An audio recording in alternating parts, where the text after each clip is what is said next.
Hi, welcome back to another episode of Just Your Average Baker. I'm Amelia and today we're going to be making lavender-honey scones. I love scones, but I've never made scones before, so I'm very excited to test out this recipe and see how the scone bacon goes. Yeah, so let's get started. For today's recipe, you're going to be needing 3/4 of a cup of heavy cream, 2 tablespoons of honey, 1 tablespoon of dried lavender buds, 2½ cups of all-purpose flour, 1 tablespoon baking powder, 1/4 teaspoon of salt, 6 tablespoons butter, and as usual I'm using a margarine, and then 1 egg.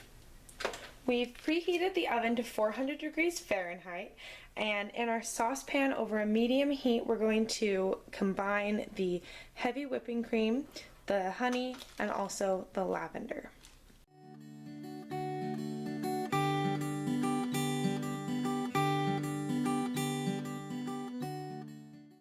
We're just going to let this simmer now over the medium heat until it begins to steam. About 10 minutes it should take, and then we're going to let it cool for 30 minutes, probably in the fridge because it says to chill it for 30 minutes, or just let it cool completely, but I'm impatient, so we're going to stick it in the fridge and cool it.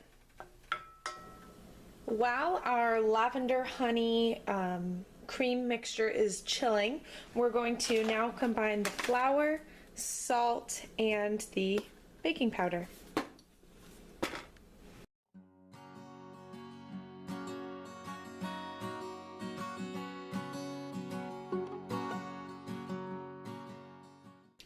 We are now going to add our butter until it resembles coarse crumbs. This particular recipe I'm using calls for using a pastry blender, which I do not have, so I'm going to use my fingers to blend it, and please ignore my chipped and crackling nail polish.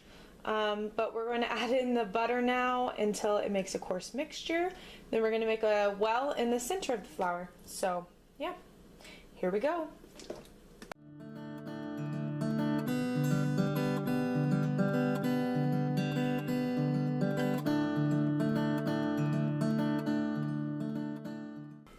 As you can see now that we've finished combining the butter into this mixture, it's very coarse and mealy, so we're ready for the next step, which is making the well. I just took the chilled lavender honey cream mixture out of the fridge, and it took about a half an hour to chill. And I'm gonna whisk the egg into it now, and then we're going to put it in the well we made in our flour mixture and mix it on up.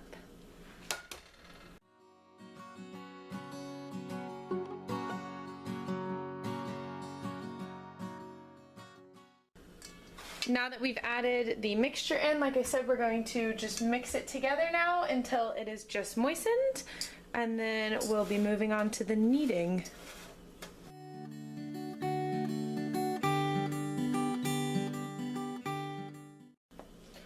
We're going to knead the dough a little bit now until it becomes smoother, and then we're going to pat it into roughly a 10x4 rectangle.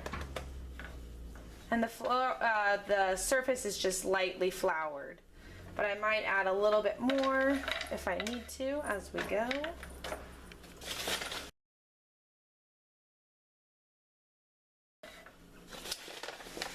I always feel like I've done something wrong when the dough is really sticky, which this dough is.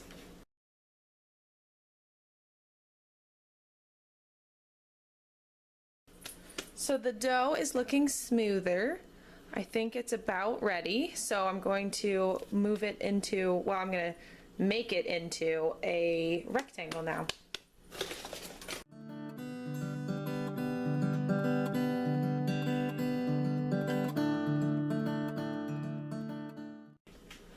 So that looks pretty rectangular to me.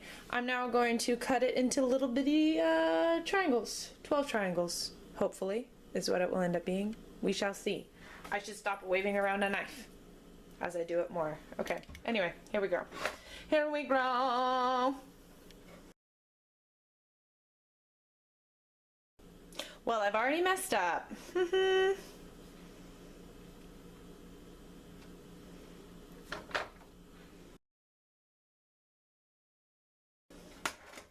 But really, I'll just make this into an extra one. Little baby extra one.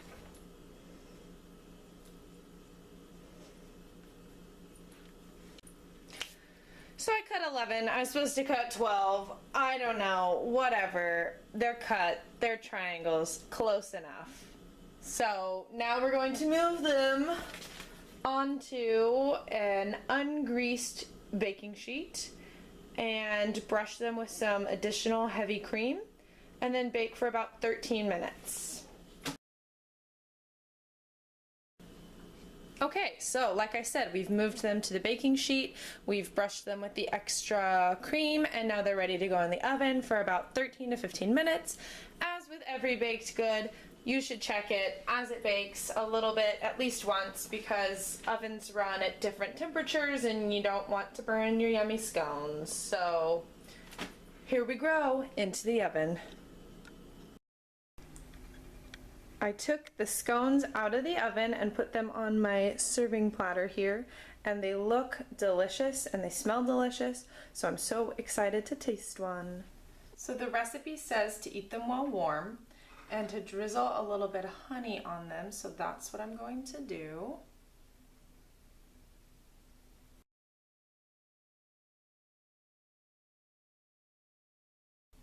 Okay, I'm finished chewing, finally. 8 years later. Yeah, anyone? Okay. Anyway, very good scones. I am very excited with how my first time trying to bake scones turned out. They're all golden brown on the bottom and soft on the inside, and you can see the little specks of lavender. They don't taste overly of lavender or overly of honey or anything. They're just like perfect light scones. Yeah, I guess that's it. I'm excited. These turned out really, really tasty. We've come to the end of today's video. I hope you guys enjoyed watching me bake these lavender honey scones that turned out pretty darn good, if I do say so myself. Let me know if you guys end up trying this recipe for yourselves. I'll leave all the info for it down in the description box. If you did enjoy watching me bake these scones, please give this video a like or a thumbs up or whatever you do. And if you want to see more videos like this, more baking videos, more candy videos, then go ahead and subscribe to my channel. And I think that's pretty much it. So I will see you guys next week. Happy baking. Bye.